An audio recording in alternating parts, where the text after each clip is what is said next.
Ito yung 6WG1.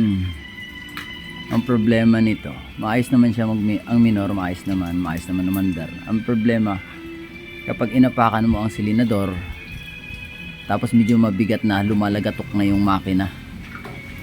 Pero sa nakita ko kahapon, wala pa akong palatandaan sa crankcase. Susubukan natin bubuksan tong makina kasi hindi natin makita yung problema, kasi ang naririnig ko, ang tunog is nasa loob ng makina. So ganito kahirap maghanap ng trouble, pero okay yung andar. Yung lumalagatok lang sa loob ng makina kapag persado na siya, yun ang hahanapin lang natin. Yan. So rain or shine ngayon, bibira kami ngayon. Yan, medyo malakas na ang ulan, no? Pero tuloy tayo kasi dito bawat minuto dito mahalaga para sa amin.